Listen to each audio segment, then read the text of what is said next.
बड़ों को प्रणाम, छोटों को स्नेह और आशीष। मैं हूँ राजेश त्रिपाठी। स्वागत है आपका मेरे चैनल धर्म दर्पण में। धर्म दर्पण में हम लोगों ने जीवन मंत्र बोलकर एक विभाग रखा है। इसमें हम आपको प्रेरणादायक साधुओं की वाणी और ऐसे प्रसंग सुनाते हैं जिससे कि आपका जीवन जो है सही मार्ग पर चले और आप एक सफल व्यक्ति कहलाएं। आज हम आपको यह बताने जा रहे हैं कि कैसे मिलेगा सच्चा सुख। मनुष्य इस धरा पर क्या केवल खाने कमाने, परिवार बढ़ाने के लिए आता है या इससे अलग भी उसकी कोई भूमिका है? यहाँ हम ये बताने जा रहे हैं कि उसका जो परम कर्तव्य है वो क्या है। कलयुग की सबसे बड़ी सुविधा यह है कि इस युग में जप तप यज्ञ करने की आवश्यकता नहीं, नाम जप कर ही भवसागर पार उतर सकते हैं। प्रत्येक परिस्थिति में प्रभु को याद करने से सभी कष्टों से मुक्ति मिलती है। बड़ों का आदर करें और सुख में भी भगवान को याद करें। जैसे दुख में भगवान को याद करते हो वैसे ही सुख में भी करोगे तो दुख कभी आएगा ही नहीं। मनुष्य का उद्देश्य होना चाहिए उसे किन किन बातों से बचना और किन्हें याद रखना चाहिए। इस पर आदि शंकराचार्य के विचार जानना बहुत आवश्यक है। उन्होंने बहुत ही अच्छा संदेश दिया है, आप भी सुनिए। मगर इससे पहले ये बता दें कि ये संदेश उन्होंने कब और क्यों किन परिस्थितियों में लिखा, ये रचा, ये रचना।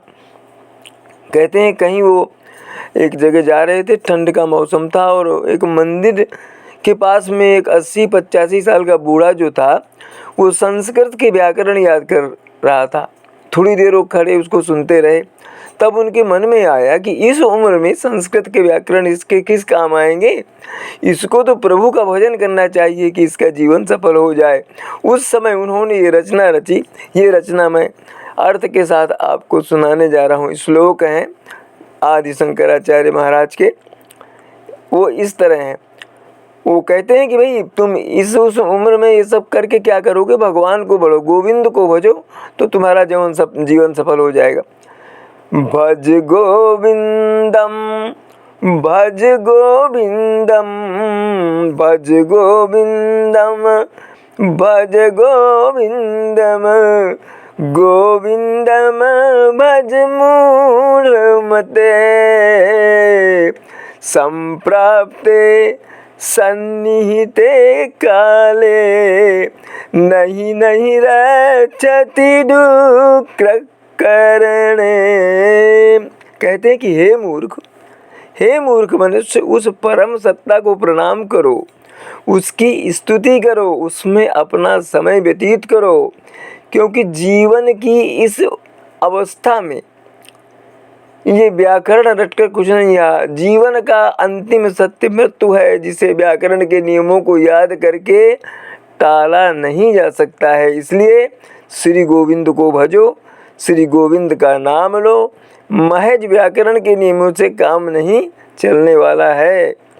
फिर बोलते हैं मूढ़ जहि धनागम तृष्णाम कुरु सद्बुद्धि मम मनसि वितिस्त्राम यल्लभसे निज कर्म पातम वित्तम तेन विनोदय चित्तम। हे मूर्ख व्यक्ति, धन का संग्रह करना, धन का लोभ छोड़ो, परिश्रम से जो धन प्राप्त हो उसी में प्रसन्न रहो, व्यर्थ की इच्छाओं को छोड़ दो। आगे बोलते हैं नारी स्तन भर नाभिदेशम दृष्ट्वा मागामोहावेशम एतन्मांस वसादि विकारम मनसि विचिंतय वारम वारम भज गोविंदम। नारी के देह से कैसा प्यार, कैसा मोह, ये तो महज मांस के टुकड़े जैसा है, उसी से उसके अन्य अंग बने हैं। इसलिए बार बार अपने मन को प्रभु की भक्ति में लगाओ और नारी की चिंता को त्याग दो।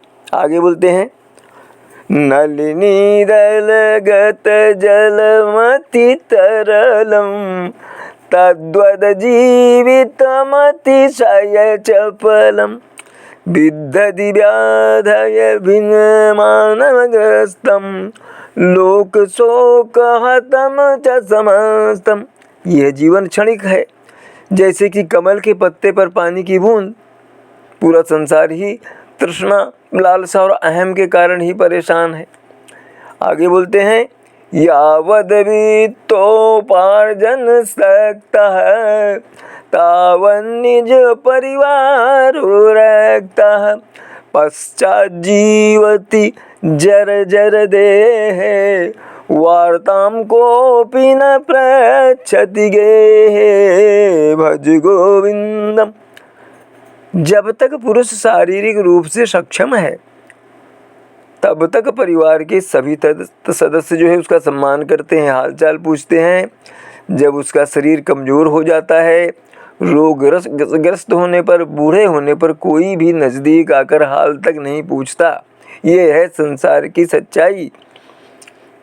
तो यावत पवनो निवसति देहे, यावत पवनम निवसति देहे तावत पृच्छति कुशलं गेहे गतवति वायो देहापाये भार्या बिभ्यति तस्मिन् काये। जब तक जीवन है परिवार के सदस्य उससे बात करते हैं, प्राणी से याद करते हैं, लेकिन जब प्राण निकल जाते हैं तो उनकी पत्नी, उसकी अपनी पत्नी भी उसके शव को देखकर भयभीत होती है।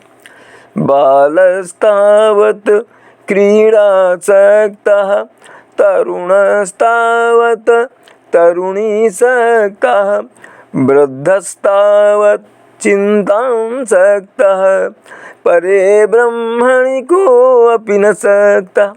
बचपन में खेल में खोए रहे, युवा हुए तो स्त्री के प्रेम में लीन हो गए, बुढ़ापे में हर बात की चिंता होने लगी। लेकिन कोई भी किसी भी जीवन के किसी भी चरण में ईश्वर को याद करने का कष्ट नहीं उठाता है। यही दुख का कारण है। काते कांता कस्ते पुत्रः संसारोऽयम् अतीव विचित्रः कस्य त्वं वा कुतः आयातः तत्त्वं चिन्तय तदिह भ्रातः भज गोविंदम। तुम किसके पति हो, कौन तुम्हारा पुत्र है? ये बड़े ही आश्चर्य की बात है कि तुम कौन हो और कहाँ से आए हो। इस बारे में बार बार सोचो और इस पर विचार करो। तुम्हारा कोई नहीं है। सत्संगत्वे निस्संगत्वं निस्संगत्वे निर्मोहत्वं निर्मोहत्वे निश्चलतत्वं निश्चलतत्वे जीवन मुक्ति भज गोविंद। जब कोई व्यक्ति सच्चे संत जन के संपर्क में आता है तो उसका सांसारिकता से मोह जो है वो छूटने लगता है और वह ज्ञान की प्राप्ति की ओर अग्रसर होने लगता है। सच्चे ज्ञान की प्राप्ति तभी होती है जब कोई संत जन की शरण में जाए। जब संत जन की शरण मिलती है तो ज्ञान की प्राप्ति होती है, जो कि हमें यह अनुभव करवाता है कि ईश्वर ही परम सत्य है, ईश्वर ही परम सत्य है। वयसि गते कहा काम विकारः शुष्के नीरे का सारः क्षीणे वित्ते कह परिवारः ज्ञाते तत्त्वे कह संसारः भज गोविंदम। जवानी के बिना कामना, झील के बगैर पानी और रिश्तेदार बिना संपदा के कोई महत्व नहीं रखते हैं। इसी के समानता में इस संसार के सभी भौतिक सत्य परम सत्य के ज्ञान के बिना अधूरे हैं, अर्थहीन हैं। जब सत्य का ज्ञान होता है तो सभी विषयों का ज्ञान होने लगता है। माँ कुरु धन जन यौवन गर्भम हरति निमेषात् कालः सर्वम मायामयमिदमखिलं हित्वा ब्रह्मपदम त्वं प्रविशि विदित्वा। जय भज गोविंदम। धन संपदा के पीछे अंधे होकर मत भागो। धन और शक्ति और जवानी ये समय के एक झोंके के साथ बहा लिए जाएंगे। यह संसार सब माया की छाया है, माया की परछाई है। इसलिए परम सत्य को पहचानो, परम सत्य को पहचानो। दिन यामिन्यो सायं प्रातः शिशिर बसंतो पुनरायातः। कालः क्रीडति गच्छायुस्तपि अनमुंचात्याशावायुः। जैसे रात और दिन, धूप और छाया, सर्दी और बसंत आते जाते रहते हैं, परिवर्तनशील हैं, इसी प्रकार से एक रोज यह जीवन भी समाप्त हो जाएगा। लेकिन तृष्णा और लालसाओं का कोई अंत नहीं होता है, वे फिर से किसी को अपने वश में कर लेंगी। द्वादश मंजरिका भरी से सह कथितो वैयाकरण ऐसा। उपदेशो अभूत विद्या निपुणैः श्रीमच्छंकर भगवत चरणैः। काते कंता धनगत चिंता वातिल किं तव नास्ति नियंता। त्रिजगति सज्जन संगतिरैकः भवति भवार्णवतरणे नौका। धन और पत्नी की चिंता में डूबे व्यक्ति को यह संदेश है कि उसके धन और पत्नी को संभालने वालों की कोई कमी नहीं है। उनकी चिंता क्यों कर रहे हो? केवल संत जन की शरण और संगत ही हमें 3 लोकों से पार कर सकती है। जटिलो मुंडीलुंचित केशः काषायाम्बर बहुकृतवेषः। पश्यन्नपि च न पश्यति मूढः उदरनिमित्तं बहुकृतवेषः। अंगं गलितं पलितं मुंडं दशनविहीनं जातं तुंडं। वृद्धो जाति गृहीत्वा दंडं तदपि न मुच्यते आशापिंडम्। अग्रे वह्निः पृष्ठे भानुः रात्रौ चुबुकसमर्पितजानुः। करतलभिच्छस्तरुतलवासः तदपि न मुच्यते पाशापाशः। कुरुते गंगासागरगमनं व्रतपरिपालनमथवादानं। ज्ञानविहीनः सर्वमतेन मुक्तिं न भजति जन्मशतेन। सुरमन्दिरतरुमूलनिवासः शय्याभूतलमजीनं वासः। सर्वपरिग्रहभोगत्यागः कस्य सुखं न करोति विरागः। योगरतो वा भोगरतो वा संगरतो वा संगविहीनः। यस्य ब्रह्मणि रमते चित्तं नन्दति नन्दति नन्दत्येव। भगवद्गीता किंचित धीता, भगवद्गीता किंचित धीता। गंगा जल लव कणिका पीता। सकृदप्ययेन मुरारी समार्चा क्रियते तस्य यमेन न चर्चा। जिन्होंने गीता को पढ़ा हो और श्री कृष्ण जी की स्तुति की हो, गंगा जल की एक बूंद को भी पिया हो, उस पर मृत्यु का भी कोई असर नहीं होता है। ये आदि शंकराचार्य कह रहे हैं। पुनरपि जननम पुनरपि मरणम पुनरपि जननम पुनरपि मरणम पुनरपि जननी जठरे शयनम। इह संसारे बहु दुस्तारे कृपया पारे पाहि मुरारे। भज गोविंदम। बार बार पैदा होने की इस चक्कर से हे मुरारी मुझे मुक्त करो। रथ्याचर पट विरचित कंथा पुण्या पुण्य विवर्जित पंथा। योगी योग नियोजति चित्तो रमते बालोन्मत्तवदेव। जो परम सत्ता को याद रखता है वह निर्भीक होकर किसी ना थकने वाले बच्चे की तरह आनंद में रहता है।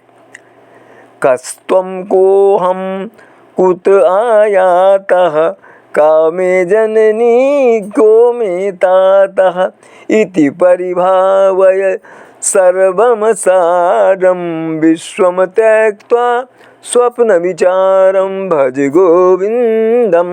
तुम कौन हो और मैं कौन हूँ? मैं कहाँ से आया हूँ? मेरी माता कौन है? मेरा पिता कौन है?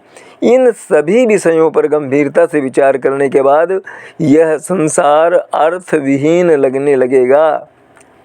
त्वयि मयि चान्यत्र को विष्णुः व्यर्थं कूप्यसि मयि सहिष्णुः भव समचित्तः सर्वत्र त्वं वाञ्छस्य चिराद यदि विष्णुत्वं भज गोविंदम। श्री विष्णु सभी में निवास करते हैं, इसलिए तुम्हारा गुस्सा अर्थहीन है। यदि तुम भगवान श्री विष्णु जी को समझना चाहते हो तो सदैव एक जैसे चित्त में रहने का प्रयत्न करो। शत्रौ मित्रे पुत्रे बंधौ मा कुरु यत्न विग्रह संधौ सर्विस्मन्नपि पश्यात्मानं सर्वत्रोत्सृज भेदाज्ञानम। अपने चहेतों का प्यार प्राप्त करने की कोशिश मत करो, ना ही दोस्तों, भाइयों, रिश्तेदारों और अपने पुत्र की ही, और ना ही अपने शत्रुओं से लड़ो। अपने आप को सभी में देखो और संघर्ष को समाप्त कर दो।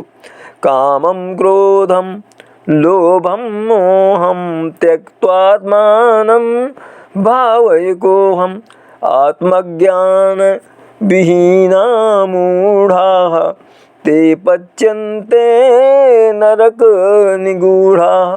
तृष्णा और लालसाओं को त्याग दो। तृष्णा यानी कुछ पाने की प्यास, और अपने अस्तित्व को पहचानो। जो इस संसार में रहकर बस तृष्णा के शिकार हैं वो नरक के ही भागी हैं। गेयम गीता नाम सहस्रम ध्येयम श्रीपति रूपम जस्रम नेयम संजन खम संगे चित्तम देयम दीन जनाय च भीतम भज गोविंदम। अपने मन में परम पिता और शक्ति श्री विष्णु जी को याद रखो और सज्जन जन की संगत में रहो, जिससे तुम गरीब और निर्धन जन की मदद कर पाओगे। सुखतः क्रियते रामा भोगः पश्चादंत शरीरे रोगः यद्यपि लोके मरणं शरणं तदपि न मुच्यति पापाचरणम्। भज गोविंदम। हम हमारे शरीर को सांसारिक सुखों को भोगने का एक जरिया मात्र समझते हैं, जो कि उचित नहीं है, और इसका अंतिम सत्य मृत्यु है। व्यक्ति इस प्रकार के पाप पूर्ण कृत्यों को मृत्यु पर्यंत नहीं छोड़ता है। अर्थम अनर्थम भावय नित्यम नास्ति ततः सुखलेशः सत्यम पुत्रादपि धन भजाम भीति सर्वत्रैसा भीतारीति। धन से किसी प्रकार की खुशी नहीं पाई जा सकती है, वह तो एक बूंद खुशी भी नहीं दे सकती। इसे अपने मस्तिष्क में बैठा लो, यह दृढ़ निश्चय बना लो, इसको अपने गांठ बांध लो। एक अमीर व्यक्ति अपने पुत्र से ही डरा रहता है, धन के कारण। यही नियम धन का चारों तरफ है।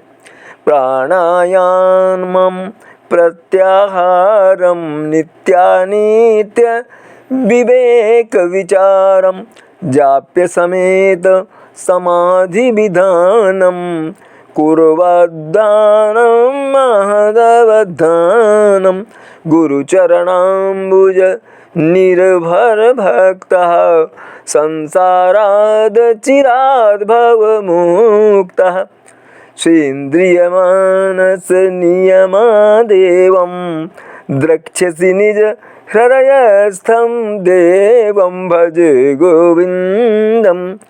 जब गुरु के कमल रूपी चरणों में ध्यान लगाओगे तो तुम्हें परम सत्ता के होने का आभास होने लगेगा।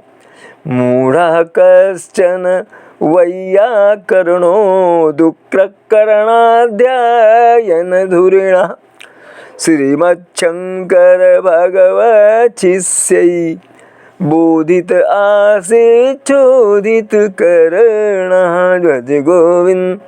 इस प्रकार से जो व्याकरण के नियम याद करने वाले जब श्री शंकराचार्य से मिलने के उपरांत सब भूलकर परम सत्ता के प्रति रुख करते हैं, तो तुम क्यों पीछे रह जाओगे? तुम भी उनका निर्देश सुनो, उनकी वाणी सुनो और प्रभु भक्त में लीन हो जाओ। तुम्हें संसार के सारे सुख मिलेंगे, शांति, आंतरिक शांति मिलेगी और भय मुक्त हो जाओगे। तो ये श्रीमद् आदि शंकराचार्य भगवान की वाणी थी, जो उन्होंने एक बूढ़े व्यक्ति को व्याकरण रटते हुए देख करके और यह सोचकर लिखा था कि जब इसे प्रभु का भजन करना चाहिए तो व्याकरण याद कर रहा है, ये व्याकरण इसके काम नहीं आएगा, गोविंद का नाम ही इसके काम आएगा। तो भज गोविंदम, भज गोविंदम, गोविंदम भज मूढ़मते। आज के लिए इतना ही। आदि शंकराचार्य की महान पावन स्मृति को प्रणाम।